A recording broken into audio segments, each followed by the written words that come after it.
Terrorists, the evil terrorists. Terrorists, the terrorists know.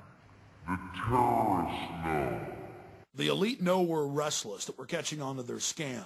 That's why they're now using sound wave weapons that the military has used in Iraq on the streets of America.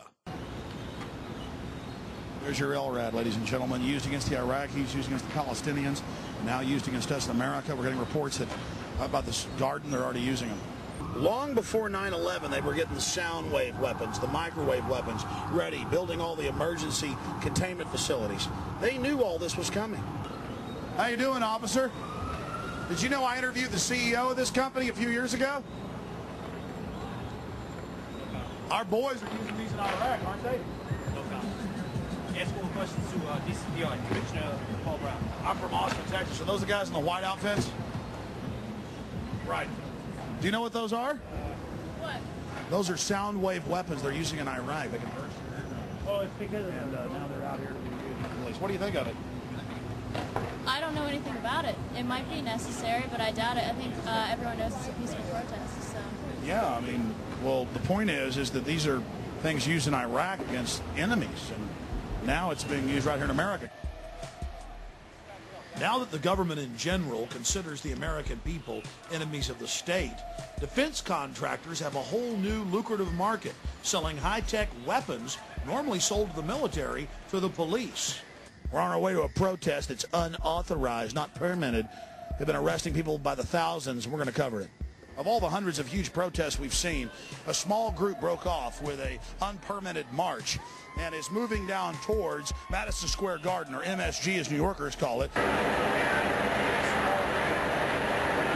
Now notice as we walk here that the roads have all been pinned conveniently ahead of the march. So tourists, anybody that's in here, to be arrested, and we are now inside the pins.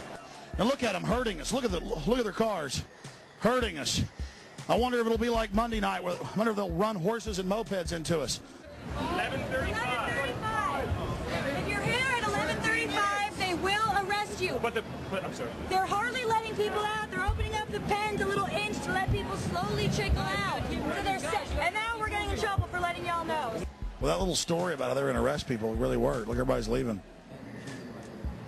Police then went in with barricades and broke the protest up into 4 different blocks and randomly arrested innocent people. It was the same story over and over and over again, and police brutality was completely out of control. Reporters for Reuters, the Associated Press, student reporters, tourists, even an American Spectator reporter was arrested and taken to Pier 57. Look around you. Prison is being built. A high-tech, cashless society control grid. We're now going to explore the ruling elite in the world today and what their driving ideology and philosophies are. We'll also look at their minions, the people that slavishly serve them.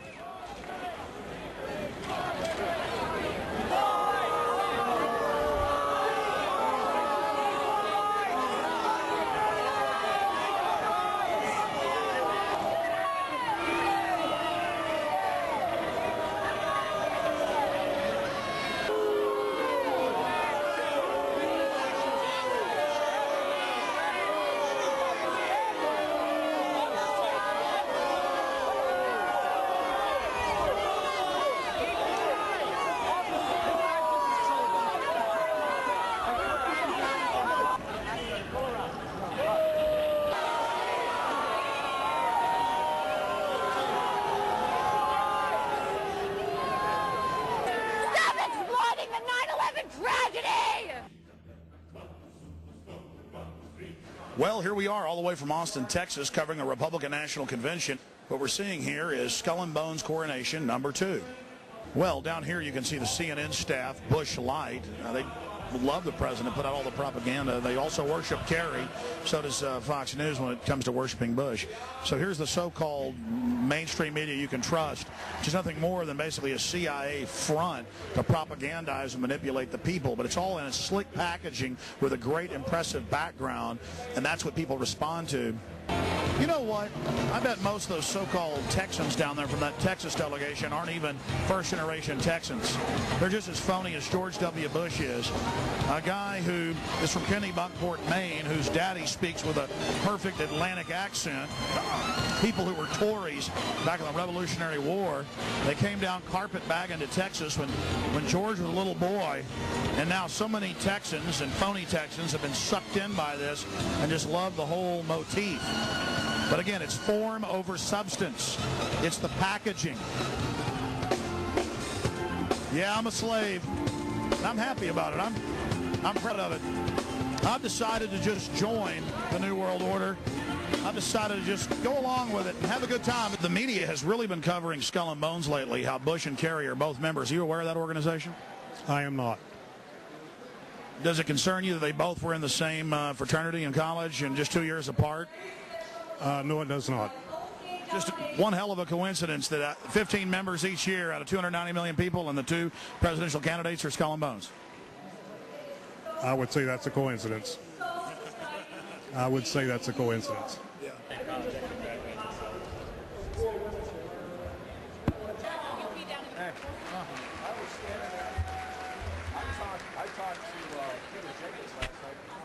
What do you think about Bush and Kerry being cousins and members of Skull and Bones? Excuse me? Did you know Bush and Kerry were cousins? Kissing cousins or what? They really are cousins. They really are. There's only 15 members of Skull and Bones each year out of 290 million Americans, and both of them are Skull and Bones. Certainly you're aware of that. Oh, well, why wouldn't you be? Talk to Bill O'Reilly. He'd have that answer. I know he would. Well, but I'm not talking to Bill O'Reilly. What do you think? Yeah. We need to talk about it. I mean, him and Kerry are cousins. They are members of Skull and Bones. The question is, would he be a Skull and Bones guy today? I mean, you know, people do crazy things when they're young. Well, his dad was a Skull and Bones, and his dad. It's in politicians' autobiographies. You know, it's in the encyclopedia. And it was called the Illuminati. I remember reading about the Illuminati in the 60s, late 60s, when Hal Lindsey came out with a book, The Late Great Planet Earth, and everybody's going to get raptured and go to, you know, and so kids were walking around talking about that theory, and then the Illuminati book came out, or a number of them came out, and it was one world government, one world money system, one world religion. That's all coming now. Oh, it is.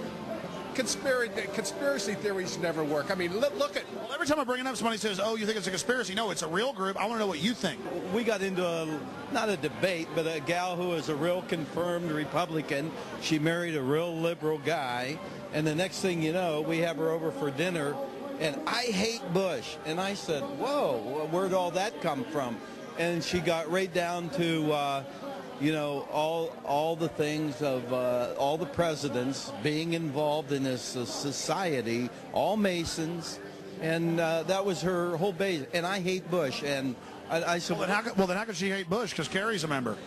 Well, yeah, that's a good question. A lot of people aren't going to know what Skull and... I don't really know what it is. I know he was a member of it. It's some secret society, and it's so secret I can't talk about it. Yeah. By the way, you better watch yourself. You know what I'm saying? Because if there's anything to it, you're a marked man. You guys have a good night. Well, I'll tell you what, you're in the right place to be safe. You were both in Skull and Bones, the secret society. It's so secret we can't talk about it. What does that mean for America? The conspiracy theorists are going to go I'm on. sure they are. I don't know. I haven't seen the web. Number 322?